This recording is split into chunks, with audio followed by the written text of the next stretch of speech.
RJD के समय में बिहार के सामने पहचान का संकट खड़ा हो गया था ना। और वही गुंडाराज फिर से इन्होंने लागू करने का प्रयास किया। देखो, गुंडों को सबसे अच्छा इलाज यूपी में हो रहा है, देख रहे हैं ना कैसा उपचार हो रहा है। बोलचाल की भाषा में हम राम राम कहते हैं, मिलते हैं जय श्री राम बोलते हैं, लेकिन जो कानून नहीं मानता है, देश के खिलाफ साजिश रचता है, उसके लिए भी हम कहते हैं चलो तुम्हारा राम नाम सत्य भी होगा। कांग्रेस आरजेडी के लोग क्या कहते थे?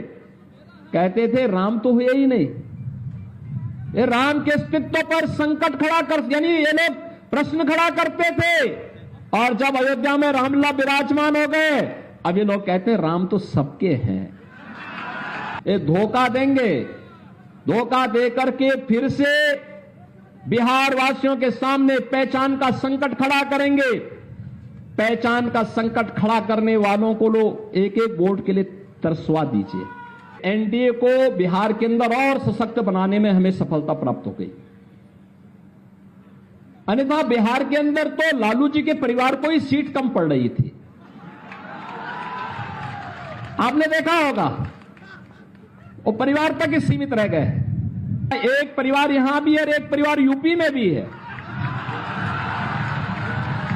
यूपी की जनता तो पहले उनको जवाब दे चुकी है और बिहार के लोगों को भी उस जवाब देने के लिए तैयार होना है। औरंगाबाद के मेरे सभी उपस्थित बहनों और भाइयों,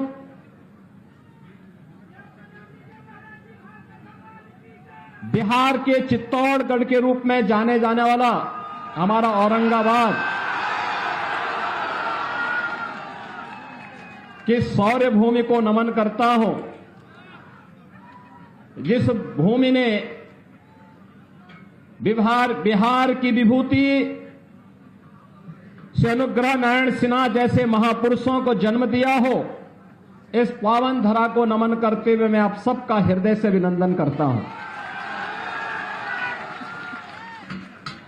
बहनों और भाइयों, पांच 500 वर्षों का इंतजार समाप्त करके आज अयोध्या धाम में आप सबने प्रभु श्री राम लला को विराजमान होते हुए देखा है।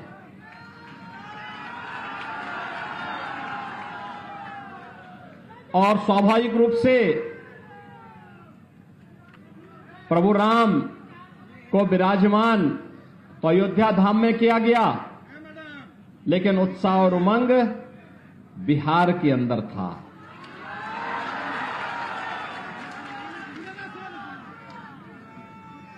आप बिहार वासियों ने जो उपहार रामलला के 500 वर्षों के बाद विराजमान होने के उपरांत भेजे थे, इसके लिए पूरे बिहार वासियों का मैं हृदय से आभार व्यक्त करता हूं और अभिनंदन करता हूं। बहनों और भाइयों, आस्था का कैसे सम्मान होना चाहिए, यह अगर देखना है तो औरंगाबाद के लिए तो काशी भी नजदीक है। काशी विश्वनाथ धाम आप जाकर के देख लीजिए, अयोध्या धाम भी जाइए, और साथ साथ मां विंध्यवासिनी के दरबार में भी आप जाएंगे तो आप देख रहे होंगे वहां पर भी क्या कार्य हो रहा है।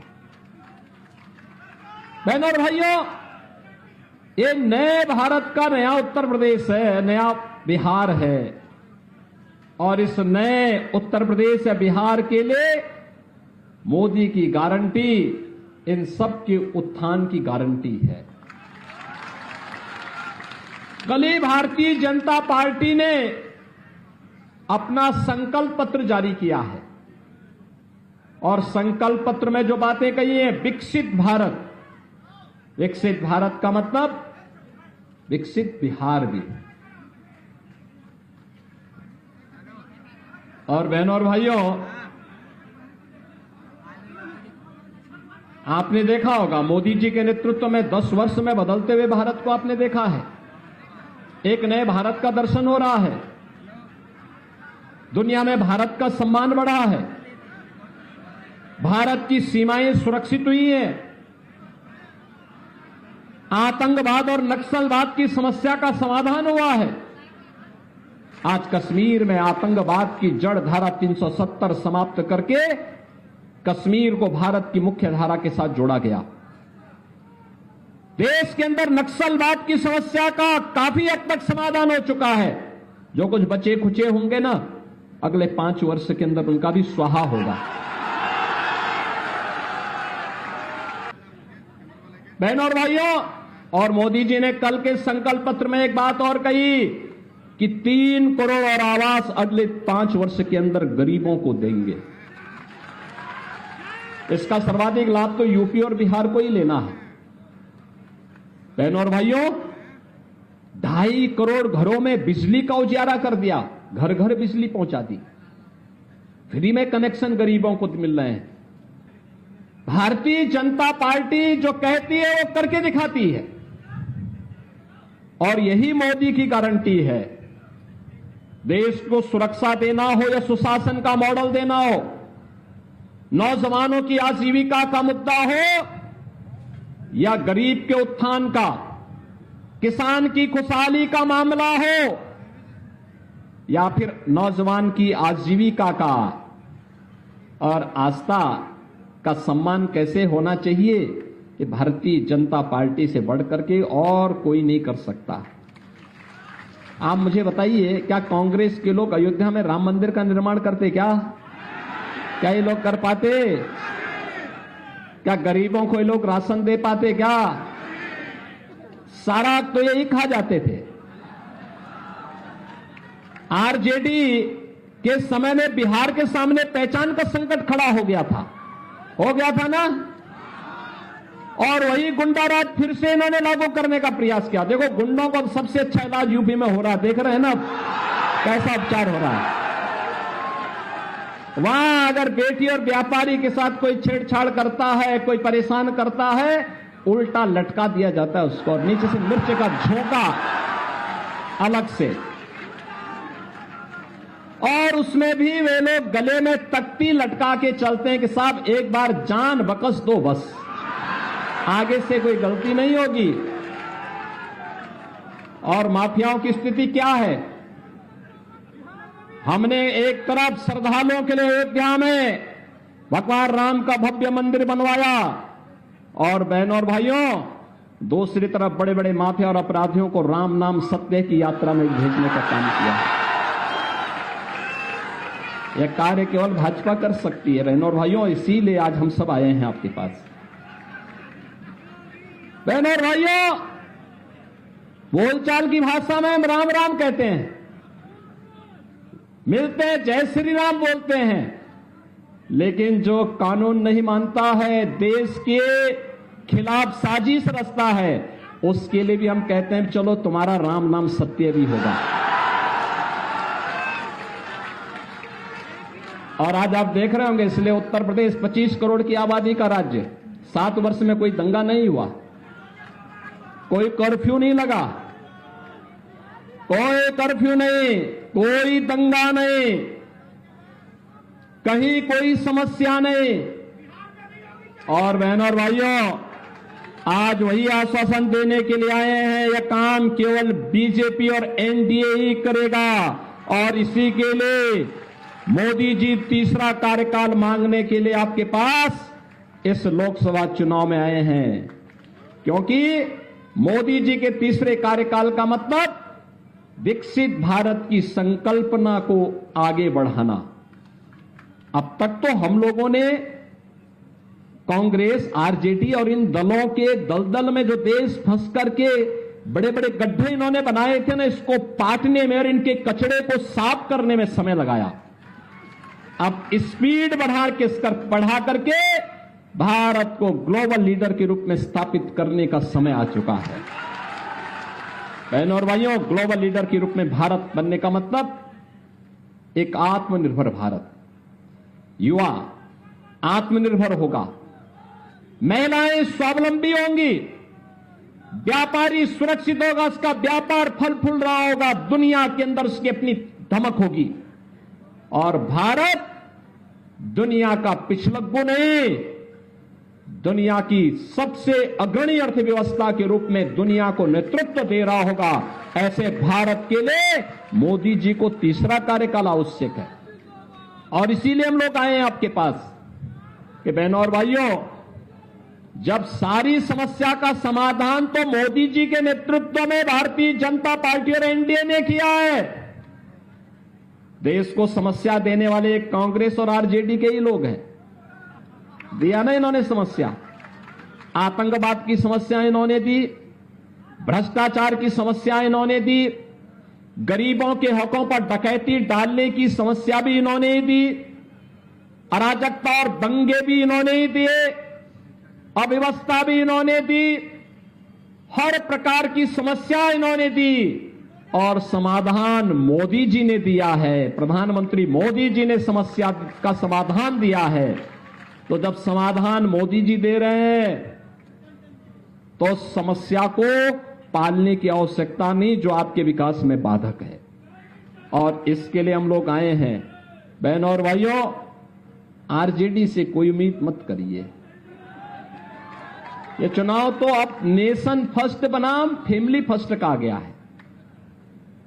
और हम लोग तो सोच रहे थे कि अच्छा हुआ हम लोग फिर से एनडीए को बिहार के अंदर और सशक्त बनाने में हमें सफलता प्राप्त हो गई। अन्यथा बिहार के अंदर तो लालू जी के परिवार को ही सीट कम पड़ रही थी। आपने देखा होगा, वो परिवार तक ही सीमित रह गए। परिवार के बाहर सोच है ही नहीं।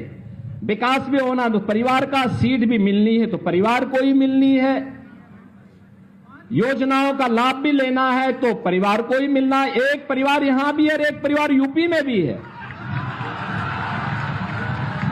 यूपी की जनता तो पहले ही उनको जवाब दे चुकी है और बिहार के लोगों को भी उस जवाब देने के लिए तैयार होना है। और इसी के लिए मैं आया हूं आपसे कहने के लिए कि बहनों और भाइयों, यूपी और बिहार का संबंध तो चोली दामन का संबंध है, कभी अलग न होने वाला संबंध है।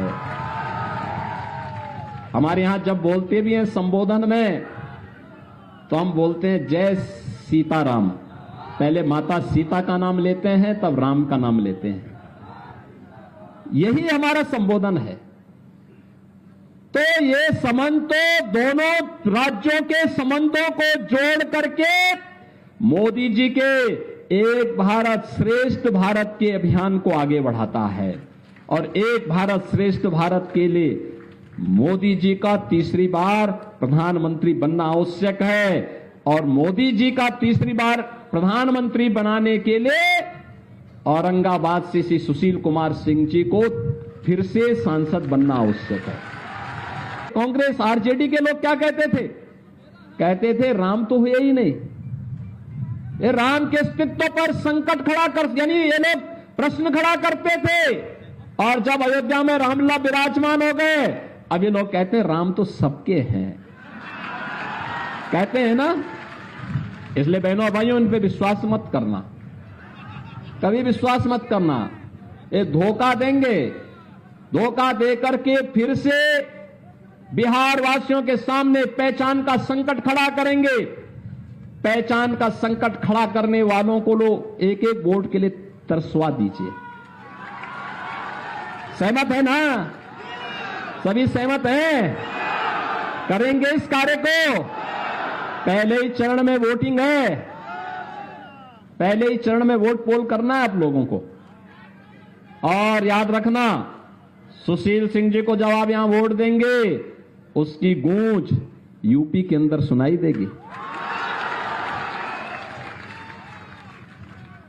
और यूपी में तो हम तय कर चुके हैं, 80 लोकसभा सीट हैं यूपी में। और हमने तय कर दिया है, यूपी के लोगों ने तय कर दिया कि 80 की 80 सीट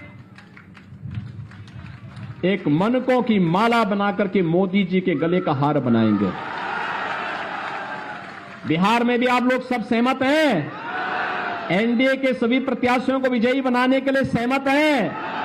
यहां से सुशील सिंह जी भारी बहुमत से कमल चुनाव चिन्ह पर विजयी बनकर के जाएंगे, जातिवादी ताकतों को नकारेंगे। सभी लोग सहमत हैं?